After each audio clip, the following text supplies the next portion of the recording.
ಎಲ್ರಿಗೂ ನಮಸ್ಕಾರ. Welcome to my channel. ನಾನಿವತ್ತು ನನ್ನ ಫೇವ್ರೇಟ್ ಹಾಲ್ಕೋವಾ ಮಾಡ್ತಾಯಿದ್ದೀನಿ. ಇದು ಮಾಡೋದು ತುಂಬಾ ಸಿಂಪಲ್ ಆ್ಯಂಡ್ ಕಮ್ಮಿ ಐಟಮ್ಸಲ್ಲಿ ಇದನ್ನು ಬೇಗನೆ ಮಾಡಿ ಮುಗಿಸ್ಬೋದು. ಬನ್ನಿ ಹೇಗೆ ಮಾಡೋದು ಅಂತ ನೋಡೋಣ. ಇದಕ್ಕೆ ಬೇಕಾಗಿರೋ ಐಟಮ್ಸು ಮೈದಾ, ಸಕ್ಕರೆ, ತುಪ್ಪ, ಏಲಕ್ಕಿ. ನಾನಿವತ್ತು ಸ್ವಲ್ಪನೇ ಮಾಡ್ತಾಯಿದ್ದೀನಿ. ಸೊ ಮೈದಾ ಮತ್ತು ಸಕ್ಕರೆ ಹಾಫ್ ಕಪ್ ತೊಗೊಂಡಿದ್ದೀನಿ, ತುಪ್ಪ 3/4 ಕಪ್ ತೊಗೊಂಡಿದ್ದೀನಿ, ಹಾಗೆ 3ರಿಂದ 4 ಏಲಕ್ಕಿ ತೊಗೊಂಡಿದ್ದೀನಿ. ಸಕ್ಕರೆನ ಈ ಥರ ಮಿಕ್ಸಿಗೆ ಹಾಕಿ ಪುಡಿ ಮಾಡಿ ಇಟ್ಕೊಬೇಕು. ಮೈದಾ ಇಲ್ಲಿ ಹಾಫ್ ಕಪ್ ತೊಗೊಂಡಿರೋ ತುಪ್ಪನ ಈ ಥರ ಬಾಣಲಿಗೆ ಹಾಕಿ ಒಂದು ಸ್ವಲ್ಪ ಬಿಸಿ ಮಾಡ್ಕೊಬೇಕಾಗುತ್ತೆ. ನಾನು ಆಲ್ರೆಡಿ ಸ್ವಲ್ಪ ಮೆಲ್ಟಾಗಿರೋ ತುಪ್ಪನೇ ತೊಗೊಂಡಿರೋದ್ರಿಂದ ಜಾಸ್ತಿ ಹೊತ್ತು ಏನು ಬೇಕಾಗಿಲ್ಲ ಅದು ಬಿಸಿ ಆಗೋಕ್ಕೆ.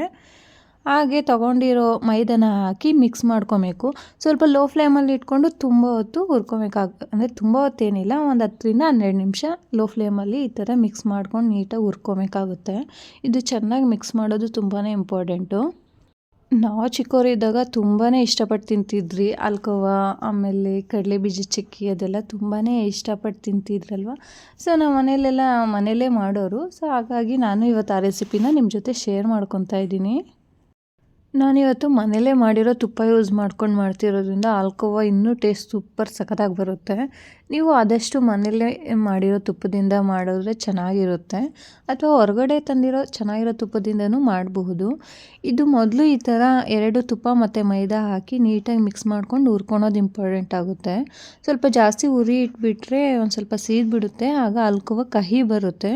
ಸೊ ಆದಷ್ಟು ಲೋ ಫ್ಲೇಮಲ್ಲಿ ಇಟ್ಕೊಂಡು ನೀಟಾಗಿ ಹುರ್ಕೊಳ್ಳಿ. ನೋಡಿ, ಈ ಥರ ನೀಟಾಗಿ ಮಿಕ್ಸ್ ಮಾಡ್ಕೊಂಡಿದ್ದಾದಮೇಲೆ ಒಂದು ಸ್ವಲ್ಪ ಅದು ಗಟ್ಟಿ ಆಗಿ ಅದರಲ್ಲಿರೋ ತುಪ್ಪ ಒಂದು ಸ್ವಲ್ಪ ಬಿಡೋಕ್ಕೆ ಸ್ಟಾರ್ಟ್ ಆಗುತ್ತೆ. ಅಲ್ಲಿವರೆಗೂ ಈ ಥರ ಲೋ ಫ್ಲೇಮಲ್ಲೇ ಈ ಥರ ಫ್ರೈ ಮಾಡ್ಕೊಬೇಕಾಗುತ್ತೆ. ಇದರಲ್ಲಿ ತುಂಬಾ ಇಂಪಾರ್ಟೆಂಟ್ ಏನಂದರೆ ಇದನ್ನು ಸ್ವಲ್ಪ ಲೋ ಫ್ಲೇಮಲ್ಲೇ ಇಟ್ಕೊಂಡು ಹುರ್ಕೊಬೇಕಷ್ಟೆ. ಅದನ್ನು ಬಿಟ್ಟರೆ ಬೇರೆ ಯಾವ ಥರನೂ ರಿಸ್ಕ್ ಇರಲ್ಲ. ತುಂಬ ಈಸಿ ಹಾಲ್ಕೋವಾ ಮಾಡೋದು. ನನಗಂತೂ ಚಿಕ್ಕ ಹುಡುಗಿ ಇದ್ದಾಗ ತುಂಬಾ ಇಷ್ಟ ಆಗೋದು ಹಾಲ್ಕೋವಾ ಅಂತೂ. ಆ್ಯಂಡ್ ನಮ್ಮ ಮನೇಲಿ ಮಾಡಿದ್ರೆ ತುಂಬಾ ಜಾಸ್ತಿನೇ ತಿಂದ್ಬಿಡ್ತಿದ್ದೆ ಒಂದೊಂದು ಸಲ ನಾನಂತೂ. ಸೊ ಆದ್ದರಿಂದ ಈಗ ನೆನಪಾಯಿತು, ಮಾಡೋಣ, ಹಾಗೆ ವಿಡಿಯೋನ ಶೇರ್ ಮಾಡೋಣ ನಿಮ್ಮ ಜೊತೆ ನನ್ನ ರೆಸಿಪಿನ ಅಂದ್ಬಿಟ್ಟು ಮಾಡ್ತಾಯಿದ್ದೀನಿ ಅಷ್ಟೇ. ನಿಮಗೆ ಜಾಸ್ತಿ ಸ್ವೀಟ್ ಬೇಡ ಅಂದರೆ ಸ್ವಲ್ಪ ಸಕ್ಕರೆನ ಕಮ್ಮಿ ಹಾಕ್ಕೊಳ್ಳಿ. ನಾನು ಸ್ವಲ್ಪ ಇವತ್ತು ಜಾಸ್ತಿನೇ ಅಂದರೆ ಸ್ವೀಟ್ ಇರಲಿ ಅಂದ್ಬಿಟ್ಟು ಸ್ವಲ್ಪ ಜಾಸ್ತಿನೇ ಆ್ಯಡ್ ಮಾಡ್ಕೊಂಡಿದ್ದೀನಿ. ಸೊ ಆದಷ್ಟು ನೋಡ್ಕೊಂಡು ನೀವು ಎಷ್ಟು ಸ್ವೀಟ್ ತಿಂತೀರೋ ಅದಕ್ಕೆ ತಕ್ಕನಂಗೆ ಸಕ್ಕರೆ ಹಾಕ್ಕೊಳ್ಳಿ. ಇದನ್ನು ನೀಟಾಗಿ ಈ ಥರ ಚೆನ್ನಾಗಿ ಮಿಕ್ಸ್ ಆಗೋವರೆಗೂ ಹುರ್ಕೊಬೇಕಾಗುತ್ತೆ. ಈಗಿನ ಕಾಲದ ಮಕ್ಕಳು ಈ ಹಾಲ್ಕೋವಾ ಇದನ್ನೆಲ್ಲ ತುಂಬಾ ತಿನ್ನಲ್ಲ ಅಂದ್ಕೊತೀನಿ. ಬಟ್ ನಾವು ಚಿಕ್ಕವರಿದ್ದಾಗ ತುಂಬಾ ಎಲ್ಲರೂ ಅಷ್ಟೇ, ಎಲ್ಲ ಮಕ್ಕಳು ತುಂಬಾ ಇಷ್ಟಪಟ್ಟು ತಿನ್ನೋರು. ಸೊ ಆದ್ದರಿಂದ ಜಾಸ್ತಿನೇ ಸೇಲ್ ಆಗೋದು. ಆ್ಯಂಡ್ ನಮ್ಮ ಮನೆಗಳಲ್ಲೂ ಜಾಸ್ತಿ ಆಲ್ಮೋಸ್ಟ್ ಎಲ್ಲ ಫ್ರಿಡ್ಜ್ ಟೈಮಲ್ಲೆಲ್ಲ ಮಾಡಿಟ್ಟಿರೋರು. ನಿಮಗೂ ಹಾಲ್ಕೋವಾ ಅಂದರೆ ಇಷ್ಟನಾ? ಇಷ್ಟ ಆದರೆ ನಂಗೆ ಕಮೆಂಟ್ಸಲ್ಲಿ ತಿಳಿಸ್ಕೊಡಿ. ಆ್ಯಂಡ್ ಇದನ್ನು ಒಂದು ಸಲ ಟ್ರೈ ಮಾಡಿ ನೋಡಿ ಮನೆಯಲ್ಲೇ. ನಾವು ಹೊರಗಡೆ ತಂದು ತಿನ್ನೋದಕ್ಕಿಂತ ಮನೆಯಲ್ಲೇ ಇಷ್ಟ ಆಗೋತಿರೋ ತಿಂಡಿನ ಮಾಡ್ಕೊಂಡು ತಿಂದರೆ ತುಂಬ ಚೆನ್ನಾಗಿರುತ್ತೆ. ಆ್ಯಂಡ್ ಇನ್ನೂ ಒಂದು ಸ್ವಲ್ಪ ಜಾಸ್ತಿನೂ ತಿನ್ಬೋದು. ಸೊ ಆದ್ದರಿಂದ ನಾನೀಗ ಮಾಡ್ಕೊತಾ ಇದ್ದೀನಿ, ಸ್ವಲ್ಪ ಜಾಸ್ತಿನೇ ತಿನ್ನೋಣ ಅಂದ್ಬಿಟ್ಟು.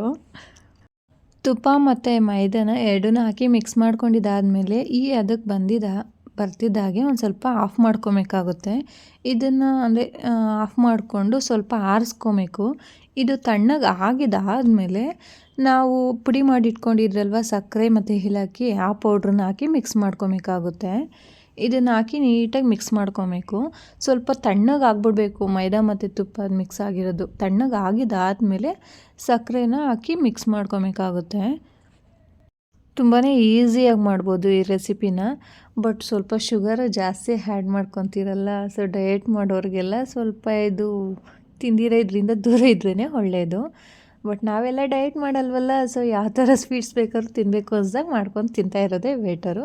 ಇದನ್ನು ನೋಡಿ ನೀಟಾಗಿ ಈ ಥರ ಮಿಕ್ಸ್ ಮಾಡ್ಕೊಂಡಿದ್ದಾದಮೇಲೆ ಒಂದು ತಟ್ಟೆಗೆ ಸ್ವಲ್ಪ ತುಪ್ಪ ಹಾಕ್ಬಿಟ್ಟು ಅದನ್ನೆಲ್ಲ ತಟ್ಟೆಗೆ ಸ್ಪ್ರೆಡ್ ಮಾಡಿಕೊಂಡು ಈಗ ಮಿಕ್ಸ್ ಮಾಡಿ ಇಟ್ಕೊಂಡಿದ್ದಂಥ ಈ ತುಪ್ಪ ಮತ್ತು ಸಕ್ಕರೆ ಮೈದಾ ಇತ್ತಲ್ವ ಅದನ್ನು ಹಾಕಿದ್ರೆ ಹಾಲ್ಕೋವಾ ರೆಡಿ ಆದಾಗೆ ಇದನ್ನು ಹಾಕ್ಬಿಟ್ಟು ಸ್ವಲ್ಪ ಅಂದರೆ ನಮ್ಗೆ ಯಾವ ಶೇಪಲ್ಲಿ ಬೇಕೋ ಆ ಥರ ಶೇಪಲ್ಲಿ ಕಟ್ ಮಾಡ್ಕೊಬೇಕಾಗುತ್ತೆ.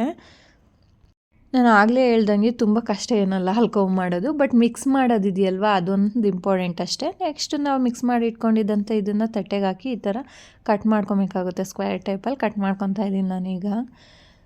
ತುಂಬಾ ಚೆನ್ನಾಗಿ ಬಂದಿತ್ತು. ನೋಡಿರಲ್ಲ ಫ್ರೆಂಡ್ಸ್, ಇವತ್ತಿನ ಈ ನನ್ನ ರೆಸಿಪಿ ನಿಮ್ಗೆ ಇಷ್ಟ ಆಗಿದೆ ಅಂದ್ಕೊತೀನಿ. ನೀವು ಹಾಲ್ಕೋವನ ಮನೇಲಿ ಒಂದ್ಸಲ ಟ್ರೈ ಮಾಡಿ ಆ್ಯಂಡ್ ಹೇಗೆ ಬಂದಿತ್ತು ಅಂತ ನನಗೆ ಕಮೆಂಟ್ಸಲ್ಲಿ ತಿಳಿಸ್ಕೊಡಿ. ತುಂಬಾ ಈಸಿಯಾಗಿ ಮಾಡಬಹುದು, ಬಟ್ ಅದನ್ನು ಮಿಕ್ಸ್ ಮಾಡ್ಕೊಳೋದು ಅಷ್ಟೇ ಇಂಪಾರ್ಟೆಂಟ್ ಆಗುತ್ತೆ. ನೀವು ಒಂದ್ಸಲ ಟ್ರೈ ಮಾಡಿ ಆ್ಯಂಡ್ ಈ ವಿಡಿಯೋನ ನಿಮ್ಮ ಫ್ಯಾಮಿಲಿ ಮತ್ತು ಫ್ರೆಂಡ್ಸ್ ಜೊತೆ ಶೇರ್ ಮಾಡಿ. ಹಾಗೆ ನನಗೆ ಏನಾದರೂ ಸ್ವಲ್ಪ ಚೇಂಜಸ್ ಬೇಕು ವಿಡಿಯೋಸಲ್ಲಿ ಅಥವಾ ಬೇರೆ ರೆಸಿಪಿ ಬೇಕು ಅಂದರೆ ಕಮೆಂಟ್ಸಲ್ಲಿ ತಿಳಿಸ್ಕೊಡಿ. Thank you.